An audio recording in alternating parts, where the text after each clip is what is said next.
You're sitting across from someone you've known for years, maybe a decade, maybe longer, and they're talking, telling you about their day, complaining about a coworker, laughing at something on their phone. And in the middle of that completely ordinary moment, something shifts behind your eyes, like a lens you didn't know was fogged suddenly wiping clean.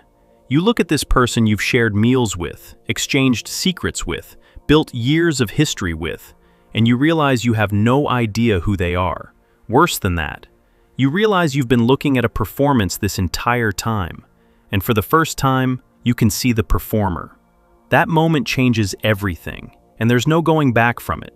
Carl Jung spent years sitting across from people who'd experienced exactly this kind of rupture in perception. They'd walk into his office looking shaken, disoriented, sometimes frightened, not by anything that had happened to them, but by something that had happened inside them. Their ability to see other people had fundamentally changed, and they couldn't undo it. Some described it as a veil lifting. Others said it felt more like suddenly understanding a language they'd been hearing their whole life without comprehending. What used to be background noise, people's micro-expressions, the gap between what someone said and what their body communicated, the subtle mechanics of how people positioned themselves in a conversation, all of it had become readable, deafeningly readable. Jung recognized this shift as one of the most significant and most misunderstood turning points in psychological development. He connected it to what he called the process of individuation, the long, often painful journey toward becoming psychologically whole. And he noticed something that still doesn't get talked about enough. The ability to see people clearly almost always arrives uninvited. Nobody asks for it, nobody prepares for it, and the people who develop it are rarely grateful, at least not at first. Because seeing people for who they truly are means seeing things you can never unsee. It means watching the social world you've been participating in your entire life suddenly reveal itself as a stage, complete with actors, scripts, and performances so rehearsed that most of the performers have forgotten they're performing. Today I'm going to walk you through what Jung discovered about this perceptual shift, what triggers it, what it actually reveals about the people around you, why it feels so disorienting and lonely, and what becomes possible once you stop wishing you could go back to the way you saw things before. If you've had this experience, if the people in your life have recently started looking different to you in ways you can't quite articulate, you're going through something that Jung studied extensively. And understanding what he found might be the difference between this shift destroying your relationships and this shift finally allowing you to build real ones. The first thing Jung observed about people who develop this kind of sight is that it rarely shows up in a vacuum. Something has to break first. Some structure inside you, a belief, a relationship, a self-concept, has to fracture in a way that can't be repaired. Because the reason you couldn't see people clearly before wasn't a lack of intelligence or perception. It was a lack of permission. Your psyche was actively preventing you from seeing, because seeing clearly would have threatened the structures you needed to survive. Think about this for a second. A child who depends on an emotionally manipulative parent can't afford to see that parent clearly. Seeing clearly would mean recognizing that the person responsible for your survival is also the person damaging you. That's an impossible contradiction for a developing mind to hold. So the psyche does something brilliant and devastating. It blurs your vision. It teaches you to see the version of your parent that allows you to keep functioning. The loving mother who's just stressed. The good father who doesn't mean it. The caretaker who's doing their best. The psyche builds a filter, and that filter becomes so familiar that you forget it's there. You think you're seeing reality. You're seeing a curated version of reality that your survival required. Jung called this mechanism projection, and he understood it as one of the most powerful forces in human psychology. Projection doesn't just mean seeing your own qualities in other people, though it includes that. In its broadest sense, projection is the process by which you overlay your psychological needs onto reality, so that what you perceive matches what you need to believe rather than what's actually there. You project goodness onto people you need to be good. You project reliability onto people you need to be reliable. You project love onto people whose attention you depend on, regardless of whether what they're offering actually qualifies as love. And these projections aren't conscious choices. their survival architecture, built in childhood and maintained into adulthood by sheer momentum and the terror of what would happen if you ever took the filters off. So, when those filters do come off, when some event or accumulation of events finally cracks the projection mechanism, the experience is staggering, because you're not just seeing one person differently, you're seeing everyone differently. The filters were never specific to one relationship. They were a whole way of perceiving the world, built to keep you functional in an environment that would have overwhelmed you otherwise. When they fail across the board. And suddenly, you're standing in a room full of people you thought you knew, realizing that you've been relating to your projections of them rather than to them. Jung documented this moment in patient after patient. The language varied. Some called it waking up, others called it losing their mind. But the experience was remarkably consistent. There's a period, usually lasting weeks or months, where every relationship in your life gets re-evaluated by a part of your brain you didn't know was running.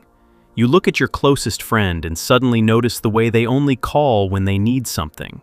You listen to your partner and hear, maybe for the first time, how often they redirect conversations away from your feelings and toward their own. You watch your family interact and see the power dynamics, the unspoken alliances, the performances of closeness that substitute for actual intimacy. And the hardest part, the part that makes people feel like they're going crazy, is that none of this is new. The patterns were always there. Your friend was always transactional. Your partner was always redirecting. Your family was always performing. You just couldn't see it before because seeing it would have cost you everything. Your psyche was protecting you from a truth your circumstances wouldn't let you survive. And now, for whatever reason, maybe you've gotten stronger, maybe the old structures have finally become more painful than the truth would be. Maybe something in your unconscious decided it was time. The protection has been withdrawn, and you're left staring at reality without the buffer you've had since childhood. Jung was fascinated by what happens next, because this is where people diverge into two very different paths. Some people, confronted with this new clarity, immediately try to rebuild the filters. They rationalize, they make excuses. They tell themselves they're being too critical, too sensitive, too paranoid. They apologize for seeing clearly and force themselves back into the blurred version of reality, because at least the blurred version is livable. At least in the blurred version, their relationship still makes sense, their family still functions, their world still holds together. Clarity threatens all of that, and for many people, the threat is too great. But some people can't rebuild the filters. Once the lens clears, it stays clear. And these people enter a phase of psychological development that Jung considered one of the most important and most isolating experiences a human being can go through. Here's what this phase actually looks like from the inside, because the abstract description only takes you so far. You're at a dinner party. People are talking, laughing, performing their social selves, and you can see it, all of it. You can see the person who laughs loudest is the most anxious in the room. You can see that the couple presenting as happy haven't made genuine eye contact all evening. You can see the friend who keeps complimenting everyone is doing it to manage how people perceive her. And underneath the compliments is a desperation to be liked that makes your chest ache. You can see the host performing generosity while keeping meticulous track of who owes him what. You see all of this, and you can't participate in the same way anymore. Because participating requires pretending you don't see. It requires playing along with the performance, matching their masks with your own, engaging with the surface while ignoring the depth. And something in you, something that cracked open and won't close again, refuses. You can still sit there, you can still smile, but there's a distance now between you and the social world that wasn't there before, and everyone can feel it even if nobody can name it. Jung called what you're perceiving the persona, the social mask that every person constructs to navigate the world. He understood the persona as necessary, even healthy in moderate doses. Everyone needs a social self, a way of presenting that allows smooth interaction. The problem arises when the persona calcifies, when the mask becomes so rigid and so fused with the person's identity that they lose contact with whoever exists underneath it. And Jung's observation, made over decades of working with people, was that most people are living almost entirely in their persona. The mask isn't something they wear and take off. The mask is all there is. They've performed themselves so completely that the performance has replaced the person. When your perception clears and you start seeing personas instead of people, the loneliness is unlike anything you've experienced before. Because you're not just seeing that people are performing, you're seeing that many of them don't even know they're performing. The mask is so old, so deeply integrated, that pointing it out feels aggressive. Like telling someone their face isn't real. They'll look at you with genuine confusion, maybe anger, because as far as they're concerned, the persona is who they are. And your ability to see through it feels to them like a violation. This is where the gentle challenge has to come in, because if you've developed this sight, there's something uncomfortable you need to hear. Jung wouldn't let his patients off the hook on this, and I won't either. The ability to see other people's masks clearly is only half of the equation. The other half, the half that most people with this new perception avoid, is recognizing your own. Because the same mechanism that hid other people's performances from you was also hiding yours. You've been wearing a persona too. You've been performing too. And the projections you cast onto others were partly designed to prevent you from seeing the ways you were doing the exact same thing. Jung was emphatic about this. He observed that people who developed sharp perception of others' inauthenticity often went through a phase of what he'd call inflation, a period where they felt psychologically superior to the people around them. They could see through everyone. They understood the dynamics. They were the ones who were real, who were awake, who had done the work. And this inflation was seductive because it provided a new identity to replace the one that had just been dismantled. The old self, the one who couldn't see, was replaced by the new self, the one who sees everything. And this new self felt powerful, perceptive, enlightened. Jung would tell you that this inflation is its own kind of mask, that the person who sees through everyone while remaining blind to their own performance is trading one form of unconsciousness for another. Seeing other people clearly and seeing yourself clearly are two very different skills, and the first one often arrives years before the second. The gap between them is where a lot of damage gets done. Relationships ended harshly, judgments made from a place of perceived superiority, bridges burned with the righteous certainty of someone who's convinced they're the only honest person in the room. If you're in that gap right now, sitting in judgment of everyone around you, feeling like you've woken up in a world of sleepwalkers, Jung would ask you to slow down. He'd ask you to turn that same clear perception inward, to look at the ways you've been performing, the ways you've presented a curated self to the world and mistaken it for authenticity. The ways you've used your sensitivity, your intelligence, your emotional awareness as a mask of its own. A more sophisticated mask, sure, but a mask all the same. This inward turn is where the real work begins, and it's exponentially harder than seeing through other people, because the ego has an enormous investment in believing its own performance is genuine. You can sit across from someone at dinner and spot their persona in 30 seconds. Sitting with your own and recognizing it for what it is, that can take years. Because your persona doesn't feel like a mask, it feels like you. Jung called the process of recognizing and integrating your own persona shadow work, though the shadow is bigger than just the persona. The shadow includes everything you've rejected about yourself, everything you've decided is unacceptable, everything you've pushed into the psychological basement because it didn't fit the image you were trying to project. And here's where it gets really uncomfortable. Much of what you're now seeing so clearly in other people, the neediness, the manipulation, the performance, the dishonesty, exists in some form within you. Your ability to recognize it in them is partly because you carry it yourself. You know what these patterns look like because you've run your own versions of them. Jung's concept of projection comes full circle here. The things that bother you most intensely in other people, the performances that trigger the strongest reaction, the masks that make you angriest. Those are often the ones that mirror something you haven't faced in yourself. The friend whose transactional behavior enrages you might be showing you something about the ways you've kept your own emotional ledger. The partner who redirects every conversation might be reflecting your own difficulty with vulnerability. The family member performing closeness while maintaining distance might be doing precisely what you've done in different relationships, with a different style, in a different key. This doesn't mean your perceptions of other people are wrong. Jung was clear about that. Just because projection is involved doesn't mean the other person isn't actually doing the thing you're seeing. Your friend really might be transactional. Your partner really might be deflecting. Your family really might be performing. Projection doesn't create illusions from nothing. It amplifies what's genuinely there by attaching your own unresolved material to it. So the seeing is real. The clarity is real. But the emotional charge, the intensity, the judgment, the feeling of betrayal, that part has roots in your own psychology as much as in theirs. If you've been sitting in this space, caught between the clarity of seeing others and the messier, slower work of seeing yourself, there's something that might help ground the process. We put together a set of 24 reflection exercises called True Self-Discovery, rooted in Jung's approach to this exact kind of inner confrontation.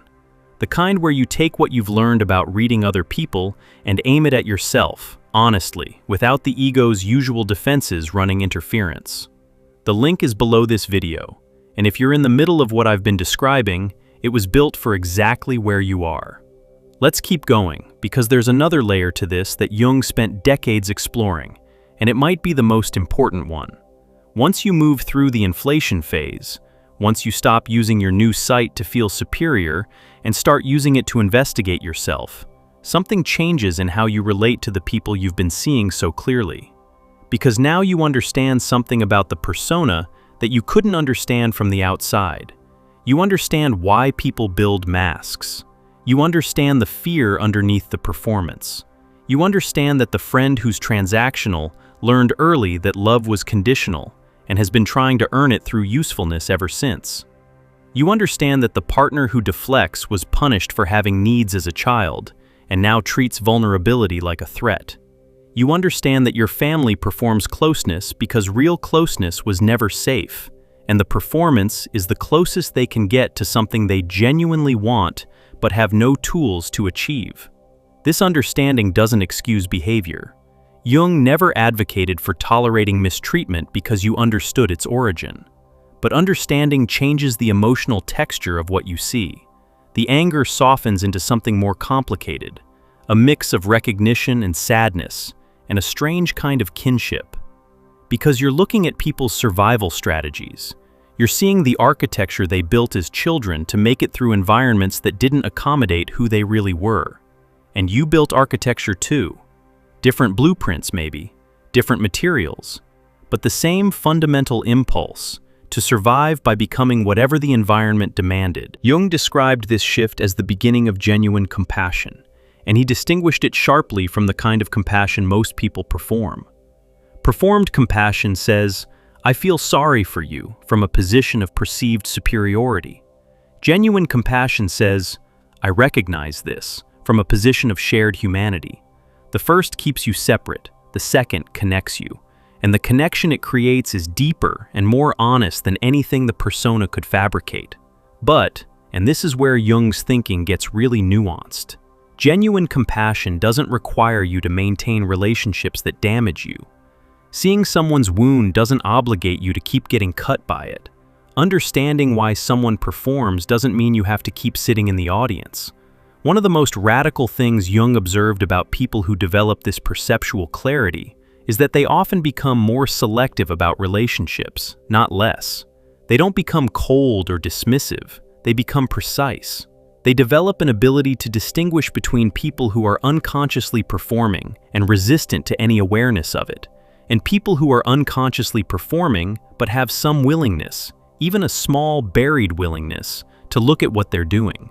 This distinction matters enormously, because some people, when you stop matching their performance with your own, will get curious. Something in your refusal to play along will unsettle them in a productive way. They'll start asking questions, even if they can't articulate what they're asking about. They'll feel the difference between your presence and everyone else's, and that feeling will create a small opening. These are the relationships that have a chance of becoming real.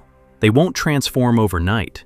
The other person might resist, pull back, get defensive, but the opening is there, And with patience and honesty, something genuine can grow in it.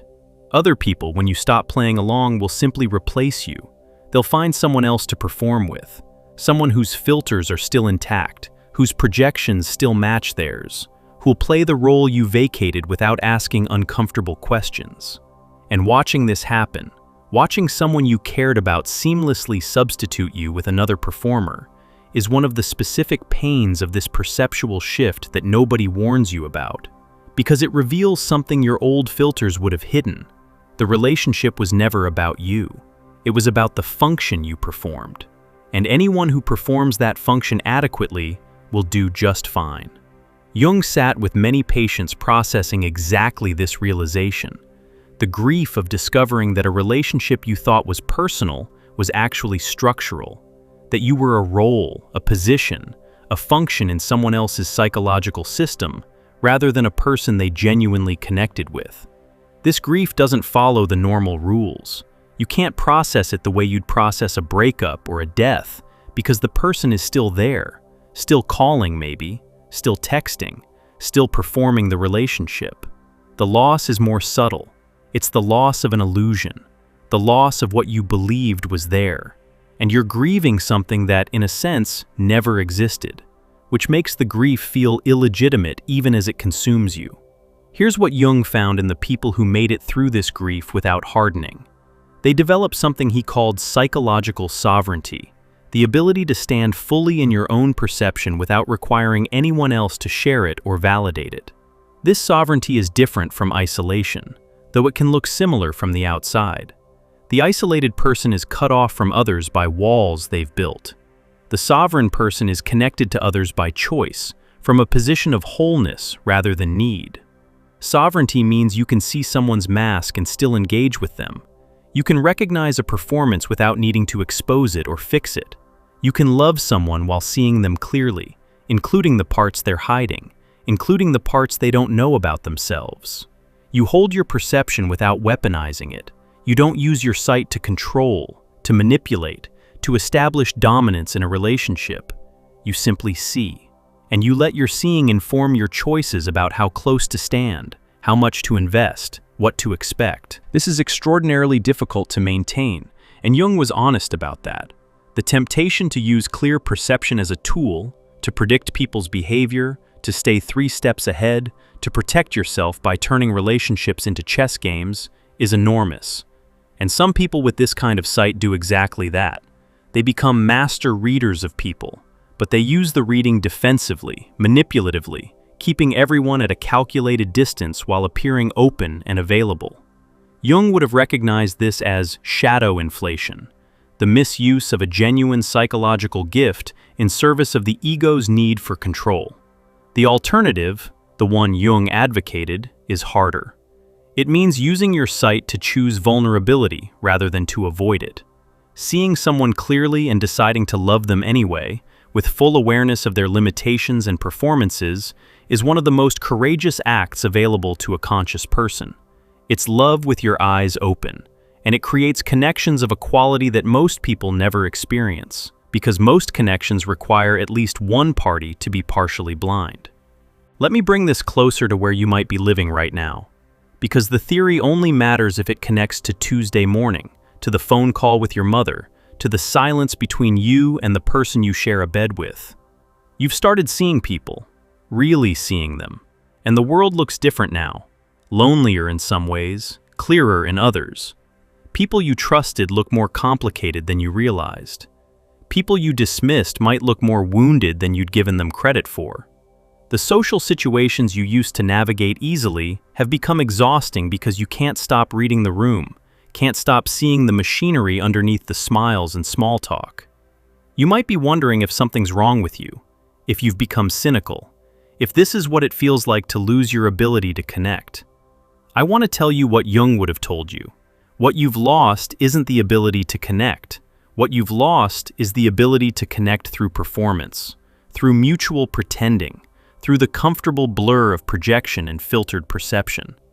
That kind of connection was always thin, even when it felt warm. It required both people to maintain their masks, and the intimacy it produced was an intimacy between masks, not between people. What you're moving toward is something rarer and more demanding. Connection built on sight rather than blindness. Relationships where you're seen as you are. Persona, shadow, wound, and all. And you see the other person the same way. These connections are harder to find because they require both people to have done a certain amount of inner work. They require a tolerance for being seen that most people haven't developed. They require you to show up without the mask and trust that who you are underneath it is enough. Jung believed that this was the entire point of individuation, arriving at the capacity for genuine relationship. All the shadow work, all the confrontation with the persona, all the painful shedding of projections. It was all in service of something simple.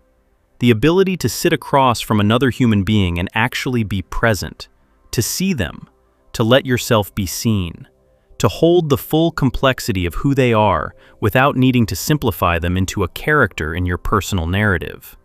Most people spend their entire lives surrounded by others and profoundly alone, because every relationship is mediated by performance. The individuated person might have fewer relationships, but each one is real in a way that 10,000 performed connections can never match. There's a strange mercy in this whole process, though, and it took Jung a long time to articulate it. The same clarity that shows you people's masks also shows you something else. The moments when the mask slips. The flashes of genuine self that break through the performance. They're brief, often involuntary, and the person usually doesn't know they're happening. Your mother laughing, genuinely laughing, for a half second before the performance reassembles. Your friend dropping into honesty for one unguarded sentence before the social self kicks back in. A stranger's face in an unobserved moment, when they think nobody's watching, and the whole carefully constructed facade relaxes into something raw and human and almost unbearably beautiful. Once your perception clears, you see these moments everywhere, and they're what keep you from becoming bitter. Because underneath every performance, underneath every calcified persona, underneath every mask that's fused so tightly to someone's face that they've forgotten it's there, there's a person, a real one. Someone who was born without a mask and had one built for them by a world that couldn't accommodate their unfiltered self. Someone who, in the right conditions, with enough safety, with enough patience, might be willing to take the mask off, might be dying to take it off, might be praying for someone who can see past it, to tell them it's okay to let it go. You might be that person for someone. Your clarity, the thing that's been making you feel isolated and strange and out of step with the world, might be exactly what someone in your life has been waiting for without knowing how to ask for it. The ability to see through performance is a burden, yes, but it's also, in the right hands, an act of love. Because when you see someone clearly and stay, when you see the mask and the wound and the performance and the fear, and you don't leave, you're offering something most people never receive. You're offering to know them, actually know them. And for someone who's spent a lifetime being known only as their persona, being seen by someone who refuses to look away might be the most healing thing they've ever experienced. Jung spent the final decades of his career studying what happened in relationships between people who'd done this work, people who could see each other clearly. And what he found was that these relationships had a quality he struggled to name in academic terms. They were quieter than performed relationships, less dramatic. They didn't have the fireworks of projection-fueled romance or the intensity of codependent bonding. They had something steadier, a kind of warmth that came from being genuinely known and accepted, shadow and all. He described these connections as relationships between whole people rather than between needs. Both people were present as themselves, not as functions in each other's psychological system. And the love between them, because Jung did use the word love more than people realize, was a love that included everything. The beautiful parts and the ugly parts, the persona and the shadow, the wound and the strength, everything visible, everything accepted, everything held. That's what's on the other side of this perceptual shift you're going through. It doesn't feel like it right now. Right now it probably feels like you've lost something, the easy comfort of not seeing, the warm blur of maintained illusions, the social ease of being able to perform and accept performances without this relentless clarity running in the background. And you have lost those things. They're gone. The filters are off, and they're not coming back on. But what you've gained, what you're still in the process of gaining, because this isn't a moment, it's a long unfolding, is the capacity for something most people never touch. Real contact, real sight, real presence with another human being. The kind where masks come off and nobody runs. The kind where you see the wound and the wound sees you, and instead of retreating behind your respective performances, you both stay, exposed and awkward and imperfect, and finally, honest. Jung would have told you that the day you see people for who they truly are is one of the hardest days of your life. He would have told you that what follows that day is a long, lonely recalibration of everything you thought you understood about relationships, about love, about what it means to know someone. And he would have told you, quietly, without drama, because he'd been through it himself, that the life waiting on the other side of that recalibration is more real than anything you've lived before, that the loneliness thins, that the right people find you or you find them, that the sight which feels like a curse slowly reveals itself as the only thing that ever allowed you to truly be with someone rather than just next to them. You're learning to see. That's all this is. And what you're going to find, once your eyes adjust to the unfiltered light, is a world that's messier and more complicated and more heartbreakingly human than the one you were living in before. Some of what you see will make you want to look away. Some of it will make you grieve. And some of it, the unguarded moments, the slipped masks, the raw flashes of someone's real self peeking through the performance, will make you understand why Jung dedicated his entire life to this work. Because underneath everything, underneath all the masks and performances and carefully maintained illusions, people are extraordinary, wounded and defensive and hiding and extraordinary. And the ability to see that, to hold both the mask and the person behind it in your perception at the same time, is one of the rarest and most valuable capacities a human being can develop. It just costs everything you used to believe about the world to get there. And Jung would tell you, with the calm certainty of someone who paid that price himself, that it's worth it. Every uncomfortable dinner party, every relationship that couldn't survive your clarity, every moment of loneliness in a crowded room, worth it. Because you're finally seeing. And what you see, once you stop flinching from it, is the truth. And the truth, as difficult and lonely and beautiful as it is the only thing worth building a life on. If you've been inside this shift, watching your relationships rearrange themselves around your new clarity, doing the harder work of turning that clarity inward, the 24 reflection exercises in our True Self-Discovery Guide were designed for exactly this stretch of the journey. They're rooted in Jung's framework for seeing yourself as honestly as you've started seeing everyone else, and they'll meet you wherever you are in the process. The link is right below this video.